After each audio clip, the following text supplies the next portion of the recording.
Mr. Pond Boss, tell me what to do to make all my Lunker Lake dreams come true. Hello everybody, Bob Lusk, the Pond Boss, checking in with you guys on this Wednesday. There's Jason Nepstad. Hey Jason, good to see you, man. Hope you guys are having a big day today. Here we are in the middle of the week. Good gosh, there's so many things going on, even though it's summer. Summer? Where do you get that? Winter. I guess it's summer in Australia. I was thinking of Scotty Tucker the other day, and if you guys have never met Scotty Tucker, he's got a pond management company down under in Australia, and I've tried to get in touch with them a couple of times just to see how they're faring down there with all the wildfires, and haven't been able to make contact with him yet. Usually I can message him on Facebook and he responds, but I think he's probably up to his elbows. Hello, glad to see you guys. Brian Lawrence checking in as well, and we'll find this thing on my Kevin Briggs just liked Pond Boss's video. You guys know the drill. Hashtag Pond Boss Magazine in the comment section. Click like. And please, if you don't mind, share this to your timeline. Hello, Chris Chavetta, Chris Horsley, good to see you guys. I'm going to see if I can refresh this on my laptop so I can see better. And we'll start talking. If you guys will do those three things, hashtag Pond Boss Magazine, click like, and share it to your timeline, you're eligible for a drawing for a Pond Boss hat and a Pond Boss mug right there. There's one right there. This mug knows how to keep hot things hot and cold things cold. I don't know how it knows, but it does. So, let me see here. Bear with me 1 minute. Oh, there it is. Oh, holy cow, I just found it. Good deal. So now I can expand it up, get it bigger, and see what's going on. We've already got 31 folks looking in on us. That's pretty cool. So now, Brian Lawrence, Kevin Briggs. Let's see here. Roger B. Peterson. All right, glad you guys are going. I've got a pretty hot topic tonight. When the girls called me to get ready to kind of promote what's going on here today, they said, what are you going to talk about? I said, sex. Which you kind of got to think about that before you say it. Ain't that right, Mark Primo? Todd Austin, hello. Josephine Lancaster, love this dude with new ranch. Oh, man, I want to hear all about that. Oh, yeah. I think you emailed me or, yeah, we got something going on. Yeah, and I'm going to respond to that. John Funk, hi from mid-Michigan. I bet it's cold there. Nice and warm, 84 degrees in Maui. Fred Bingaman rubbing it in. Attaboy. Let's see, it's 6:30 here, so it's 5 hours earlier in Maui. So it's 1:30 in the afternoon. So I guess you just got through with your nice walk on the beach, had good lunch, eating something tropical. Been there with you, and that was fun. Shared some good time with Fred and Connie there in Maui 1 year. I may be one of the very few people around that somebody actually paid to go to Hawaii. Kind of worked out pretty good. Matter of fact, Tommy was a police officer in Honolulu. He just recently retired and moved back to the continental United States. I'm going to try to catch up with him. Christopher Aguilard, the Boudin King. Talk to Daddy. I'm talking to you, Daddy. Justin Shank checking in from the left coast out there. Aaron Schulte, making the pond deeper in the bottom. What would be a good depth? Aaron, the best depth is one where the pond will never go dry during a drought. And where you are in Southeast Texas, I'm going to say 15 feet is probably plenty. Pat Williamson checking in from Oakwood, Texas. Deion Myers, Matt Hines. All right, Pond Boss Magazine, little commercial here. $35 a year for a subscription to this thing. And I promise you, there's going to be a nugget in every issue that you're going to be able to use some way, somehow. If you haven't seen the magazine before, just let us know, and we will send you a copy of it and let you learn about it. Look at there. There's Eli Bridges. Eli was on Facebook a while ago. He's getting sick and tired of all this impeachment talk, like most of us, and he wants to know the debate between chicken and dumplings. There is no debate. Chicken and dumplings. Dan Drollop. Chad Sepulveda's checking in from Shreveport. Todd Austin's in Phoenix. Wow. Chris Chavetta loves that cover. See that cover? That's right out of Chris's back sliding door at his house at Innsbruck, there west of St. Louis. We were there with no snow, and then it snowed, a lot of snow. And it was really fun back in, I guess it was mid-December, just before Christmas. Aaron Schulte, 20 to 25, okay? Yes. Roy Barnes, South Central Missouri, good to see you. Let's see now. All right. You know what? I thought I'd talk about how fish spawn.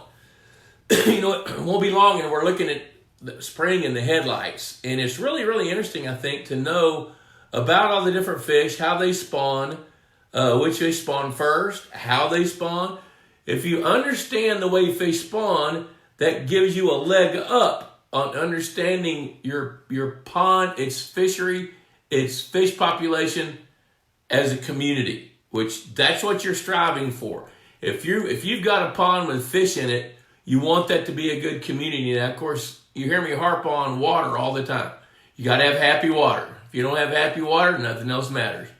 So you also got to have the right kind of habitat. Now, the habitat is what fish need, or any living thing needs, to be able to reproduce successfully, to be able to hide, feed, loaf, ambush, depending on the species. And if you've got all those elements for all those fish, remembering that it takes 10 pounds of bait fish for a game fish to gain 1 pound, if you've got all those elements, plus a good food chain, that's where feeding comes in. That's where fertility comes in. That's where productivity of the water comes in. Then you've got the elements to have a really great community underwater. So I thought I'd go through some of these spawning habits. And you guys up north, like John Funk, now, most of us don't want northern pike in private waters. But I've come across those more often than you think, especially in lakes and ponds up there that are 20 acres or bigger. They spawn first. They'll spawn under the ice on flooded terrestrial grasses. They need fresh water. Think snowmelt. So as the snow melts and it's the water temperature's in the 30s, even when there's ice, northern pike are going to spawn. And their eggs are adhesive. And actually, when the eggs hatch, the little fry have got a little cement gland on top of their heads where they will stick to that grass until they begin to develop and form. After northern pike spawn, then walleyes are next. They spawn in temperatures in the 30s to 40s. Now, there's a fantastic article in this issue of Pond Boss Magazine. You need to have this copy just to study about walleyes. You know, walleyes are a northern fish, but they also thrive pretty well in the Midwest. But walleyes are one of the only fish that when they lay their zillions of eggs in gravel, that when those eggs hatch, they already have mouth parts, they've got fins, they actually look like a fish, even though they're really, really, really small. So that's why fisheries biologists will actually stock fry into big bodies of water, even though the survival rates are going to be low. It makes pretty good sense to stock them. Dion Meyer said, I do anything about crawfish mud mounds around my pond. I haven't had any problems with water loss. No, I don't know what you can do. When you've got chimneys from crawfish, the crawfish are reproducing. You know, they're a good supplemental food for your game fish, especially fish like bass. So, you know, a lot of guys get a little bit worried about crawfish causing problems like burrowing into a dam. If a dam is built properly and compacted really, really tight, you know, it's almost like concrete, which crawfish have a really hard time penetrating that bond. So I've not really seen cases where I can convincingly suggest the crawfish have caused a pond to leak. Now, I'm not going to tell you they won't, but I'm going to tell you that I haven't seen that. Chad Bowman, 3/4 acre shallow expansion is done. Time to add habitat. Attaboy, good deal. Roger B. Peterson, at what temperature should the water be before turning on the aerators? I think your water temperature needs to be 55 degrees going up. Matter of fact, that's about the time that algae want to start to grow. So if you can turn your aerators on, now, one thing I'm going to tell you is if you turn that aeration system on, get slightly downwind, see if you smell any odors. If you smell any odors at all, start off at 15 minutes a day and double it every day until you're going 24/7. If you need to put it on a timer, put it on a timer. You come back and check it and change it as you go. Christopher Aguilar, yeah, but the crawfish are making my water muddy. They can sure do that. when you've got crawfish that are dense enough to make the water muddy, what that suggests to me is that you're a little top heavy with them, and you wouldn't be if you had some bass big enough to eat those things.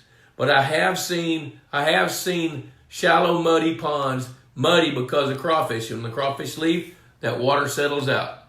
John Wilson, good to see you, John. Mike Cottrell, Tom Blasdell, you got the deal there. Hashtag Pond Boss Magazine. So after the walleyes spawn in the 30s and 40s, then yellow perch are next. And yellow perch spawn in the 40s in the northern ponds. Yellow perch lay their eggs in kind of a ribbon. It's really cool because that ribbon it's a sheath that's real sticky. So they like to stick their eggs, and the eggs are black inside that sheath, and they like to stick it to things like trees and limbs, some kind of bigger structure. And then when those eggs hatch, they eat their way out of the sheath, and then they start going down deeper and start foraging. After the yellow perch spawn, next are smallmouth bass and crappie. They start spawning in the low 50s. Now, notice what we're getting ready to do here with fish spawning is we're going to shift gears. We're going from the cold water fish, starting into the cool water fish and the warm water fish. So warm water fish spawn in warmer temperatures. So now I've told you a little bit about northern pike, walleyes, yellow perch, smallmouth, and crappies are next. So in warm water ponds that don't have smallmouth or any of the cooler water fish, crappies are the fish that spawn first. So what's really, really interesting here is when the crappie spawn first, and one thing you need to know, crappie are inconsistent spawners. Now crappie and smallmouth bass build nests. That's how they spawn. Yellow perch, I told you, they lay their eggs in a sheath and attach it. Walleyes, they like to spawn in clean gravel where water's flowing over it so the little babies can get down in the gravel. But smallmouth and crappie are different. They're going to spawn in nests. Typically, they're solitary in fairly shallow water. And in each case, black crappie, white crappie, and smallmouth, the male guards the nest. So he's the one paying attention to the fish. You know, if somebody catches a big bass off of a nest, she's there laying eggs, and she ain't gonna be there long because the male, and you know, anglers call them little buck males, they're the ones that are actually guarding the nest. And what happens with them is they lay their eggs in the bottom of the nest, and the male sits with those eggs until they hatch. And once they hatch and absorb the yolk sac, what used to be the yolk of the egg, they become swim-up fry. And as they start to swim up, they'll rise and sink, rise and sink. And as they rise, then the parent will shove them off the nest. Now, smallmouth will linger with their babies a little bit longer and a little bit more parental care than some of the other species of fish. Crappie, mentioned a while ago, they're inconsistent spawners. Crappie have a specific temperature window. And I have seen years, 2 or 3 years ago, we had back-to-back cold fronts on Friday for 4 weeks. Crappie would come shallow, get ready to spawn, cold front, drive them off. Next week, they come back up shallow to spawn, cold front, drive them off. They didn't spawn that year. The female just absorbed her eggs and started over and got ready for the next year. So they're real inconsistent. Let's see here. I need to scroll back and see what's going on here. I'm missing some things here. Okay, let's see. Mike Cottrell, Tom Blasdell, Chad Sepulveda is asking, how critical is removal of otters from the pond? Oh boy. If the pond is 10 plus acres, can 1 or 2 otters do much damage? Let me do this. An otter every day will catch the biggest fish it can catch, eat what it wants of that fish, and discard the rest. And the thing that makes me sick about otters, and you know, otters are fun to watch, they're playful, they will devastate even a 10-acre lake because they're going to eat some of your fish that are 5 years old, 8 years old, 10 years old. And you can't make that up. You know, that 10 years is going to take 10 years to replace that 10-year-old fish. So otters, I have seen them be so devastating in ponds, even a 10-acre lake. Of course, when you start reading the literature, it's a little bit more friendly to otters because otters in the wild are fine because they'll eat shad. You know, most natural wild, say, you know, lakes, public lakes, for example, they don't have the same type of population of fish that you do, because that lake is going to develop as it is. You're molding your lakes and ponds to what you want them to be. Most private ponds and lakes end up with more of the good fish than more of the bad fish. You take a lake in western Missouri like Lake Truman Lake over there. It's got more carp in it than it has anything else. You know, an otter will eat a carp. Well, if you can train them to do that in your pond and that's what you had, that's great, but you can't. So they can, I'll tell you this, I would get rid of the otters, period. Even though they're cute, even though their fur feels cool, kill them. It can't be any more plain than that. All right, John Wilson Jr., hi, Bob. Harrison Davis, the ram is too low. We'll enjoy later, I guess. Okay. Chris Aguilar, man, but I had my first taste of boiled crawfish for the season. So you already got crawfish big. You know what? I guess in South Louisiana you do. Brad Rom, Jason Nepstad, where should I look for crappie beds? Would like to disturb them as much as possible. Crappie typically, hey Bruce Candello, good to see you, man. Jason Nepstad, crappie are going to spawn in water typically 6 to 10 inches deep, and they're going to come right up against the shore. So anytime that you can start jigging and catching crappie, their nests are there. If they're not, they will be soon. And there's only got about a 2-week window typically when they're spawning in that shallow water.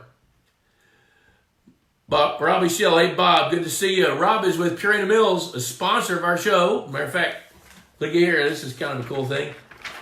Purina has got the inside front cover of Pond Boss, and they've got the back cover of Pond Boss.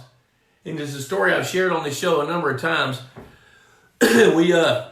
We forged a relationship with Purina way back in 1995, and one of my favorite things about Purina Mills is they're real interested in helping develop feeds for you and me and all of us to grow better fish, and that's what they do, grow better animals.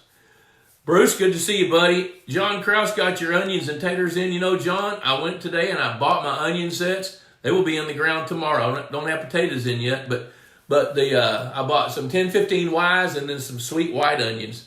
And I got 4 bunches, and we'll put those in one raised bed. So I got like 160 onion plants. They're going to go into a bed that's about, I think it's 4 feet wide and about 12 feet long, as I recall. So they might be a little crowded. And yes, sir, I remember your advice. Just barely put them in the top of the soil. Going to do that. Want to be able to get some bulbs bigger. Mike Waltrip, good to see you.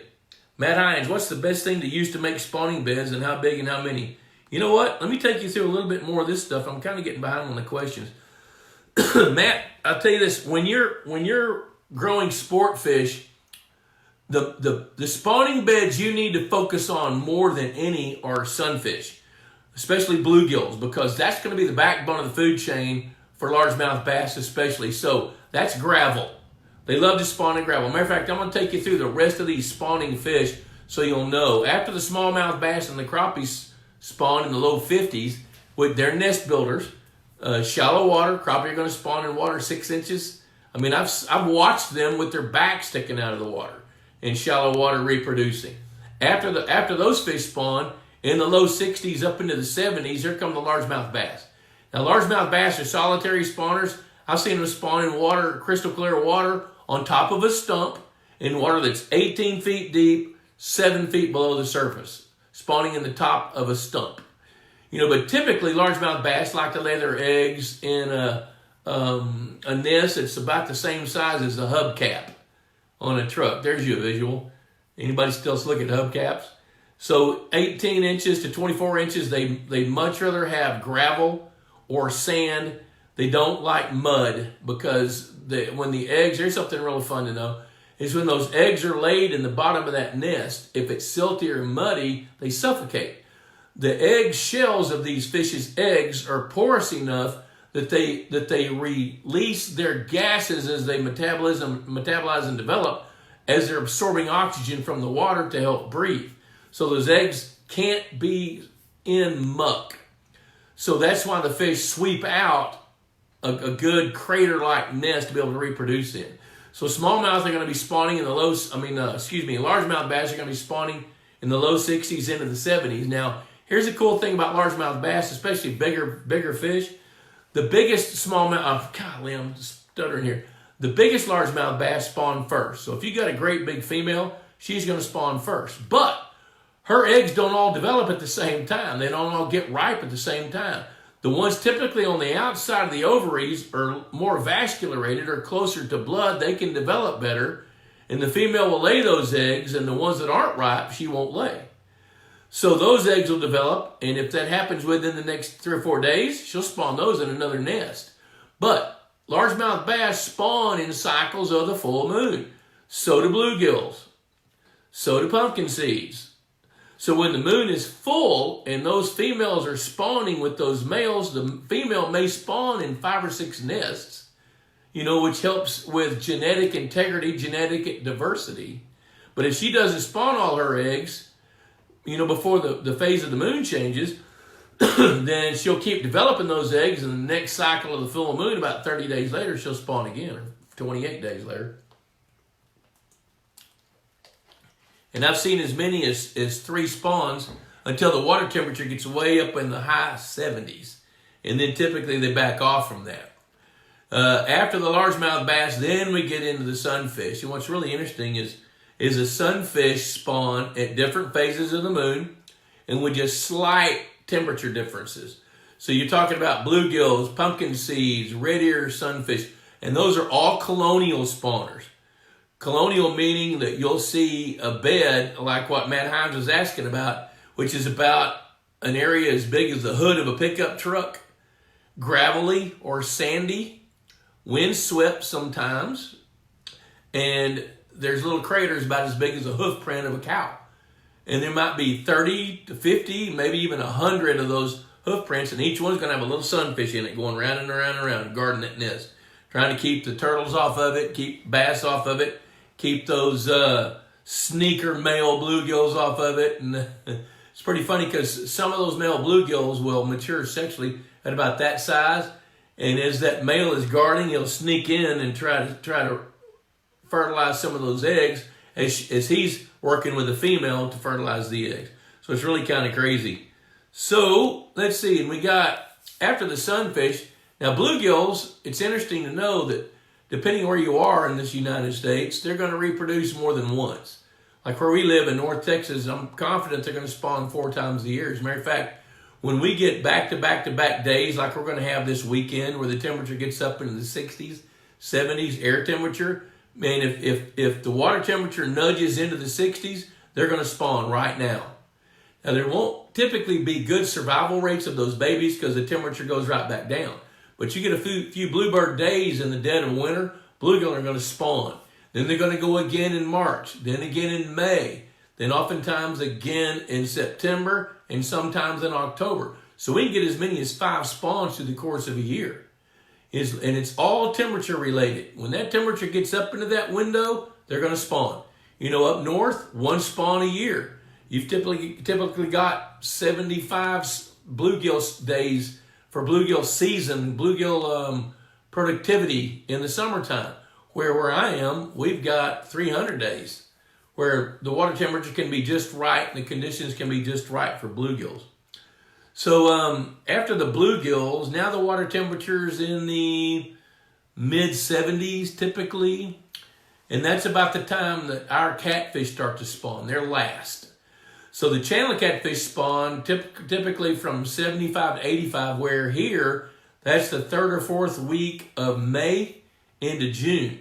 And they're cavity spawners. They have to have a place. Channel cat, flathead catfish, blue catfish, they've got to have a place to go in and hide or they're not going to reproduce. Now that doesn't mean they won't develop eggs. They will. But if they don't have a place they can hide, an undercut area in the bank, a log that's hollowed out, in water about 3 feet deep, then they're not going to spawn their eggs. Now, I've always been a big fan of catfish not reproducing in your pond because they have a tendency to reproduce so many, especially if they're in there by themselves, that you're going to wind up with tens of thousands of baby channel catfish, way too many, more than what a pond can support. But in a lake where there's bass and bluegill and other predator fish, channel catfish can do fine because the babies get eaten. Now, Ray Scott, our dear friend who's 85 years old now, in his President's Lake, he got a shipment of minnows one year, and there must have been a few catfish fingerlings in there. And he cusses those catfish even to this day because when he built the lake, he from the county commissioner, he got a bunch of concrete culverts. And he put them in water 3 to 5 feet deep, thinking they'd be good structure for his bass and bluegills, which they are. But it's spawning habitat for his channel catfish. And then you throw in the brush piles and the fertility of their water. He has catfish survive in a bass lake every year because the conditions are perfect. So the catfish are going to spawn in cavities. Now, bullheads, they don't. They make a nest in a muddy bottom. And those little catfish, they're going to hatch. And it doesn't take long. It takes like 3 days for bullhead catfish eggs to hatch. And then you see these little clouds, little black clouds swimming all over the pond. And if you've got some bass in there to feed on them, they'll feed on them. Let's see here. I'm going to circle back and see what we got since I've been talking so much. Let's see. Matt Hines, what's the best thing to use to make spawning beds? All right. Now, northern pike spawn on flooded grass. Walleyes, gravel. And they prefer moving water if they can get it. So if you've got a creek with gravel in it, but do not count on walleyes to reproduce in pretty much any private pond or lake. Count on buying them. Yellow perch, if you want those, you need something they can stick these egg sheaths on, which would be trees, tree limbs, Christmas trees, stuff like that. Yellow perch, smallmouth, crappies, they're going to spawn in gravel, in water anywhere from 18 inches to 3 or 4 feet deep. Largemouth bass, solitary spawners, they prefer gravel, but they'll spawn on a firm clay bottom, a sandy bottom. They'll spawn there. They'll spawn in the stump of a tree underwater. Sunfish, colony spawners. They prefer gravel in beds about as big as the bed of a pickup truck or the hood of a pickup truck. In gravel, 4 to 6 inches deep. So if you're going to build, Matt, if you're going to build spawning beds, build it with gravel, 4 to 6 inches thick. Lay it on shade cloth. Some guys go buy some of these cheap kids swimming pools and put those in water 2 feet deep and they'll spawn there. Let's see, channel catfish, don't let them spawn. Just when you need to replace them, replace them. What about some of the other fish like hybrid stripers, hybrid sunfish, tiger muskies? Those are hybrids. So the hybrid stripers won't reproduce at all. Tiger muskies won't reproduce at all. You stock them, that's what you got. Now hybrid sunfish, on the other hand, for some reason, our friend Ron Ardoin asked me why the ratios are skewed of hybrid sunfish, because they're about 95% males, 5% females, and the females and males of that hybrid can't reproduce with each other. Now, they can reproduce with other species like bluegill or green sunfish, but they can't reproduce with themselves. I don't know why the ratios are skewed like that. I really don't. I don't get stumped a lot, but that one stumps me. I'm going to have to figure that out. So, if you're going to use those fish, understand that they're not going to reproduce for you. So let's see. Tom Blasdale, otters are fish-eating machines and will clean out your lake given time. Biggest fish first. When they're 1 or 2, there'll be 6 to 10. Our good friend Kenny Backus over here in Clarksville, east of us about, probably 110, 120 miles. He started noticing otter scat, so he hired a trapper. And within about a week, the trapper in Kenny's lake's about 25 acres, trapped 6 otters. Now, one of Kenny's blessings is that he's got a whole bunch of overcrowded bass, and he thinks that's pretty much what they'd eaten. But 6 otters in a 25-acre lake can wear that lake out. So, no reason to talk more about those because I've kind of made that. Yep, Christopher Aguilar talking to Ron Ardoin, maybe make some boudin out of them otters. You know what? We'll tan the hides, and you're the only guys I know that can make a gourmet dinner out of a swamp rat. And I would eat it. If you cooked it, I would eat it. George Spann seeing otters in East Texas around Cedar Creek Lake. That makes perfectly good sense. Cedar Creek Lake is a perfect candidate for otters, and you're going to see them. Tory Rose just finished 3 ponds on a large hillside, bluegill only. What side of the lake do you put the pea gravels? Let's see, Tory, I would put those beds, tell you what, I would put some on the north, some on the south, and then see which ones they choose. I see Leanne Skipworth checking in. Leanne, good to see you. Scott Hohensee checking in from Purina Mills. He and Rob work together a lot. Let's see, Jason Nepstad's asking me, will hybrid stripers do a run in the lake the size and shape of ours in the spring and fall like they do in large lakes? Yeah, they will. They sure will. They're not going to be as active as stripers are and for that run, and it won't last as long. But yes, they will. They will do that. Because, a hybrid striper is a cross between a white bass and a striper. And both those fish make runs. So yes, they'll do that. Frank James, Bob, I'm thinking about getting a special feeder that can throw giant pellets, maybe 1 inchers. My largemouth bass and hybrid stripers absolutely love them when I hand throw. But is it worthwhile in terms of largemouth bass and hybrid striped bass growth? Let me tell you this. Aquamax largemouth pellets are about as big around as the end of your thumb. The less energy a fish expends eating and digesting feed, the better it converts. The better it converts, the more it gains. So the answer to that question is yes. So now then, we got Scott McClurg. If you have hybrid sunfish, how often should you introduce the bluegills? The bluegills, they serve different purposes, Scott. That's a good question. And I know you're in Nebraska. So what hybrid sunfish do, hybrid sunfish, their job is to create an aggressive, easy to catch, fast growing sunfish fishery. And that's what they do. They have a bigger mouth than bluegills do, so they can eat bigger food. They're pretty aggressive, and they're going to grow pretty fast.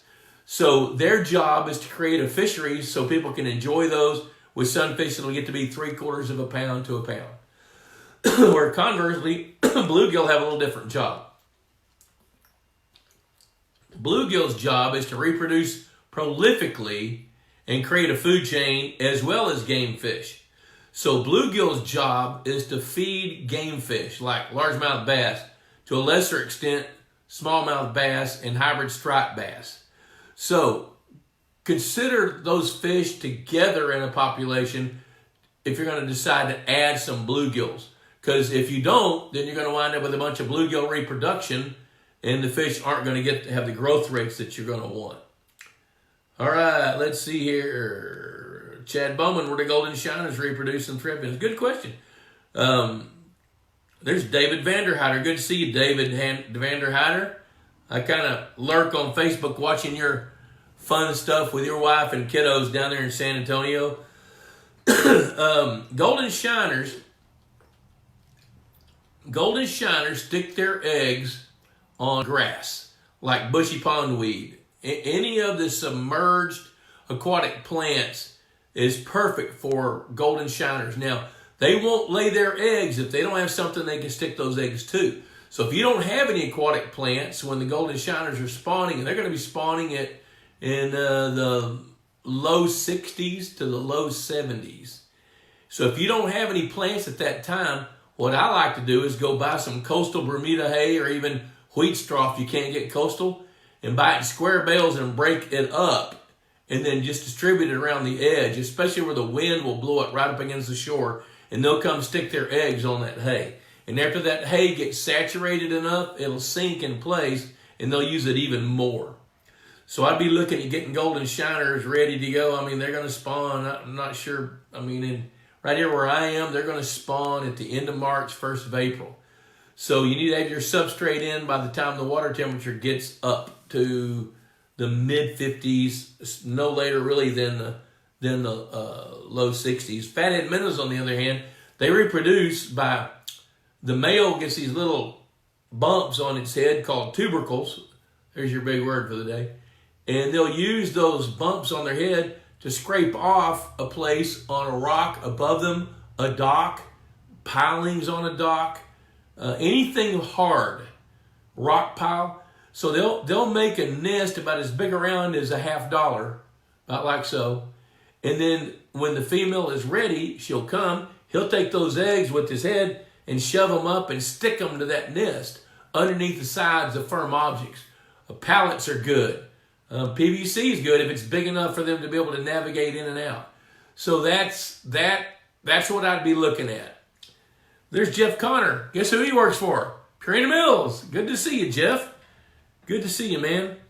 All right, so Chris Chavetta, would golden shiners lay eggs on Cara? If that's their only choice, yes, they will. All right, let's see here. Zach Bollinger, hey, Bob, what is an alternative to crawfish since they're illegal in Pennsylvania, including natives? We have issues with rusty crayfish.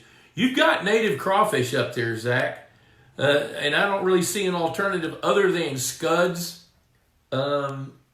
managed for Daphnia, some of the bigger zooplankton, which you can do that in Pennsylvania pretty much better than a lot of other places. I'm going to scroll down and make sure I've not missed any questions right quick, guys. While I'm doing that, I also want to say thanks to Texas Hunter, because they sponsor this show and they have some of the best feeders. As a matter of fact, I love Texas Hunter because they've got best feeders. They've got great customer service. Outstanding. So now, just bear with me a minute. I'm going to scroll down here, make sure I'm not missing anything.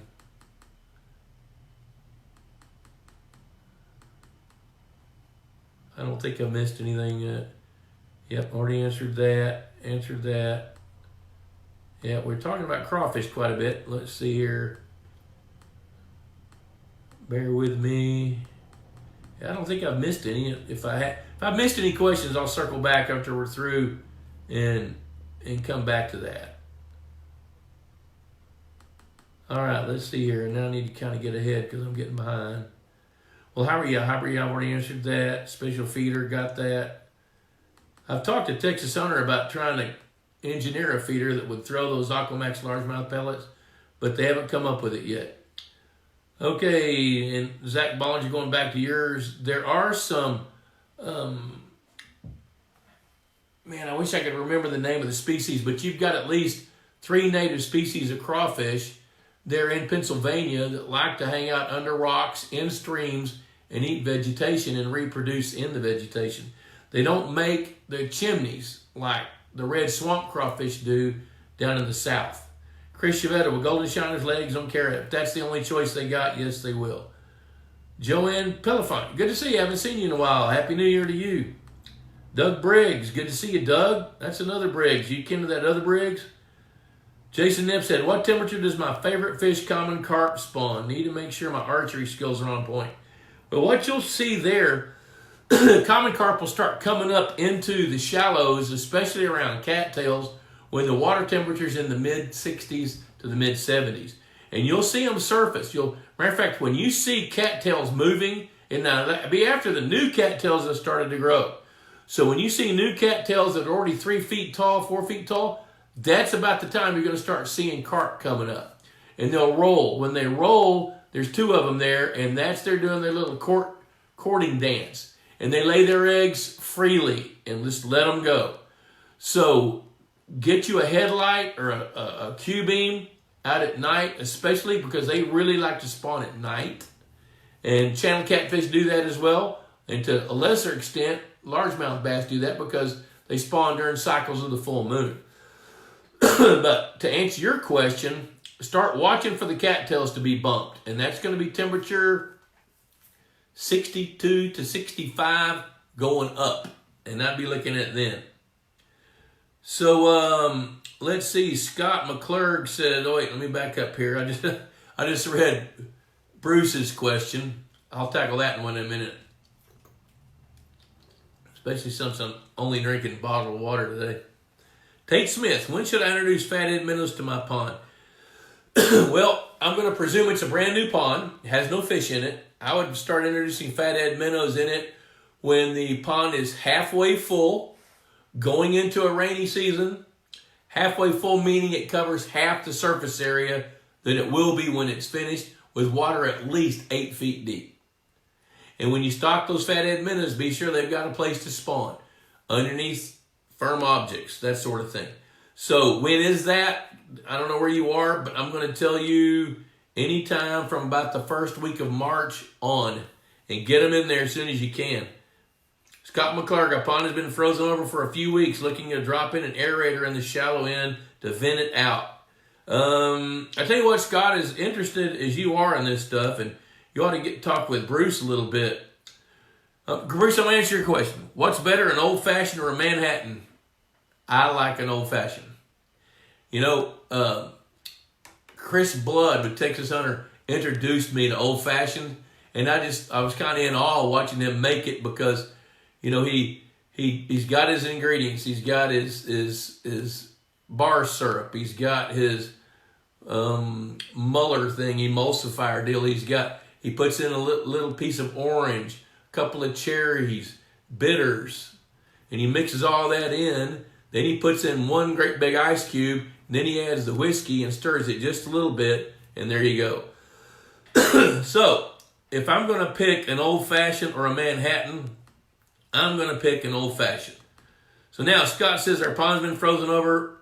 If you're going to put an aerator in to vent it out, what he's asking there is, we're assuming that pond is filling up with gases that need to escape. If you're going to put an aerator in a frozen pond, bust the ice close to the shore and put it in water no more than about 4.5 or 5 feet deep. Because if you're going to open a hole in the ice, you want to do two things. You want to preserve your thermal protected area where the temperature is way up in the upper 30s or the 40s in the deepest part of the pond. So that's a thermal refuge for fish.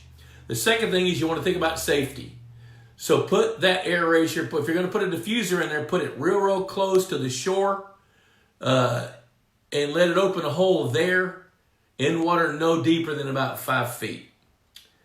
Let's see here. We got things rolling on here. Let me check, see. Eric Avery, if beaver are a problem in a levee, would you have concerns with laying chain link fence down at the water level so they can't burrow into the bank? I don't have any concerns with that at all. The only concerns you might have with that is if you ever want to get it out, if you've never tried to get chain link out of turf grass, it ain't easy to do. So if you want to do that, you bet. I don't have any problem with that. Harrison Davis, sucking up to me, the man, the legend, pond boss. Great to be in your presence and like-minded professionals. Yep. Well, if I had an ego, you just helped it. Thank you. Seriously appreciate the kind words. There's Mike Rosa checking in. Tate Smith, North Mississippi. My pond is a few years old now. Okay, Tate, before you put any fathead minnows in there, what I would do is check to make sure you don't have any fish. If you've got any bass or any bluegill, or if you've got any other fish in that pond, don't put any fathead minnows in it because they'll just become a snack. So, and odds are in a pond in Mississippi that's a few years old, odds are high that you've got fish. So verify the existence of fish. If you've got any species of fish at all, forget fathead minnows. Now, if you don't have fish in there, what that means to me is you've got bullfrogs, you've got leopard frogs, you got toads, and you've got some different kinds of grasses growing, and you should be able to see that. Any pond that you see a lot of tadpoles or a lot of frogs around, then odds are higher that you don't have any fish. But if you're not seeing frogs or tadpoles, when the water warms up a little bit, you've got fish. Connie Bingaman. Fred saying, Bruce, shame on you. Bourbon should only be consumed with water, club soda, or straight. If you want to mix, just use turpentine. Yep, well, you know what, Fred had some pretty good whiskey when we were in Illinois. We got to go see Fred and Connie, hang out with him for a few days. Dear friends in Brownstown, Illinois. And actually, Fred was on the show. So you guys can tune back to the week before Christmas, 2 weeks before Christmas. And he was a guest, and we had a big time. Let's see. Josephine likes old-fashioned. Go. I love it. That's good. Scott McClurg, our pond is 7 feet max. Was going to drop it real shallow, like 2 feet. I don't know that you'll get much movement with a diffuser at 2 feet. Now, if you've got a circulator, that might be more efficient, but you got to make a big enough hole that it can pick up the water, and it's going to blow it right on top of your ice. So you might have to experiment a little bit, Scott, to make sure that your diffuser will work. I don't think it'll work very well in water less than about 4 feet deep. But give it a try and see what happens. Jason Nipstad, mosquito fish is the only amount of fish I see in the lake. Are they a good food source for small bass or bluegill? Not really, because they live in such shallow water they can't get to them. You know, Gambusia, topwater minnows, mosquito fish, they're going to be up, right next to the shore in water 3 inches deep. So the odds of them getting eaten are not very, very high. And, they're not the most prolific spawners because they give birth live. They're one of the few fish out there that give birth to live babies. So they hold their eggs until they hatch. And then when they hatch and absorb the yolk sac, they birth them. And when they do, those things head straight for water, not even 2 inches deep, right along the shore.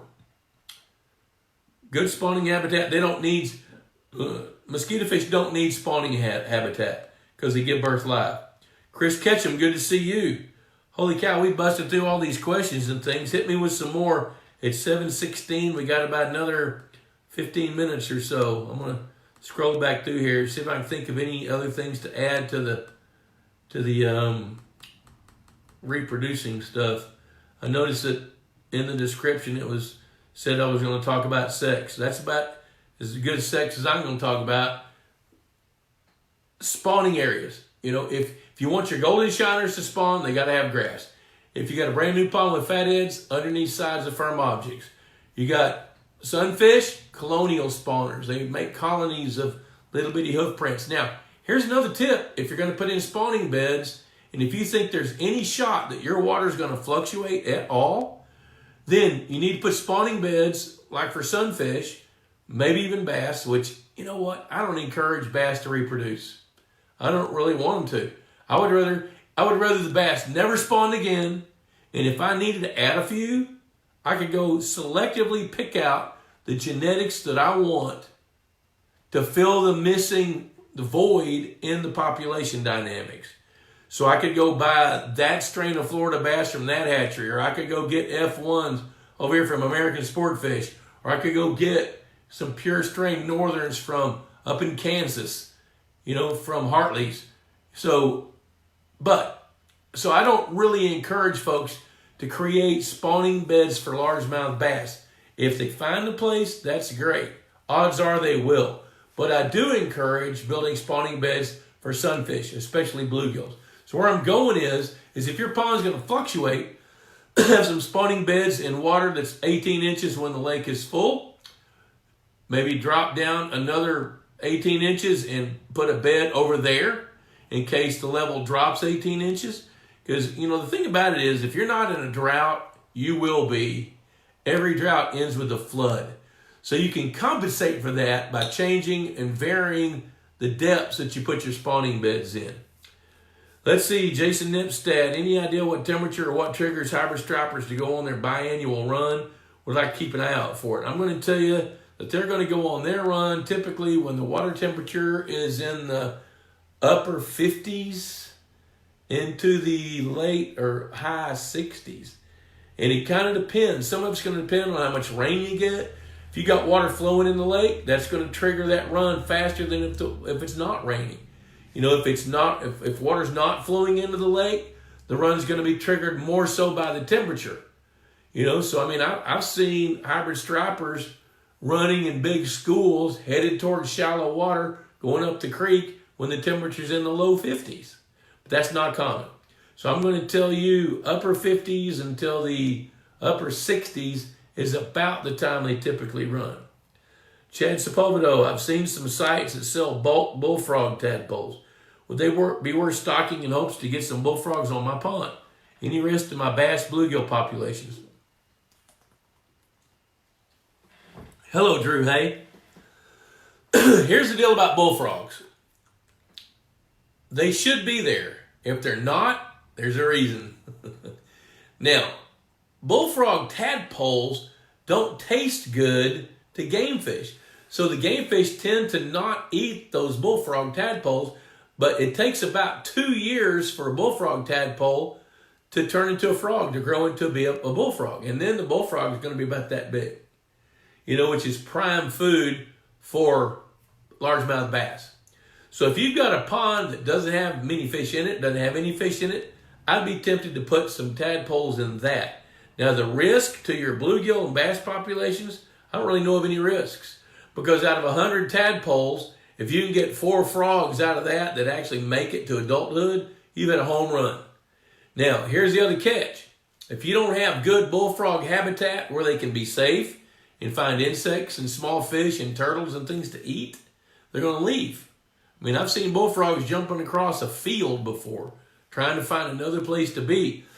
They had to have a pretty good reason to want to leave that place, but they did, so they'll migrate. So, holy cow, looks like Drew and Tom are good buddies. Sound like Drew's got a nickname I didn't know about. So, that's the scoop about bullfrogs. Now, if you want to buy a few, sure, why not? Do it. Try it once. Try it twice. If you do it twice and they don't stick, they don't take, it ain't going to work. You got the wrong habitat. And the wrong habitat means that they don't have a good place where they can hide. And see, here's the deal about bullfrogs and leopard frogs, everything pretty much except toads. They have all kinds of predators. I mean, I had about a 12-inch long bullfrog in one of my ponds last year, which I don't hear a bullfrog but maybe once every 3 or 4 years. And if I'm out working on somebody's lake and I catch one and they don't mind parting with it, I'll bring it home and throw it in one of my ponds. But I'll be damned if a blue heron doesn't eat it, a cormorant will, or a raccoon will eat it if it can get to it. So bullfrogs are in danger whether they're in the water or out of the water.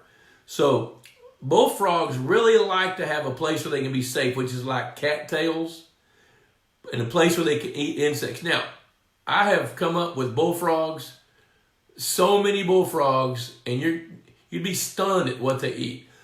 They eat crawfish. I have found crawfish in their bellies. I have found 4-inch bluegills in bullfrog bellies. My favorite story probably happened 35. I was looking out on some of my ponds on a fish hatchery, and I captured a bullfrog that's belly was hard. And I took it to my pickup, and when I'm skinning a bullfrog, I use fish spawning pliers, fish skinning pliers. And I'll pull the skin off, and I'll skin a bullfrog whole. We'll fry the back, the front legs, and the rear legs. But when I pulled the skin off, there was a little bitty newly hatched red-eared slider turtle about that big. Fell out on the tailgate of my pickup, stuck his head out, and started running off. Well, two of my nieces were there. They saw that. They couldn't believe it. It was still alive. So I gave it to them. They took it home, put it in the aquarium, and they named it Jonah. Thought that was kind of cute. Let's see here. What else we got here? Mike Rosa, howdy Bob, can you sterilize your stocker bass?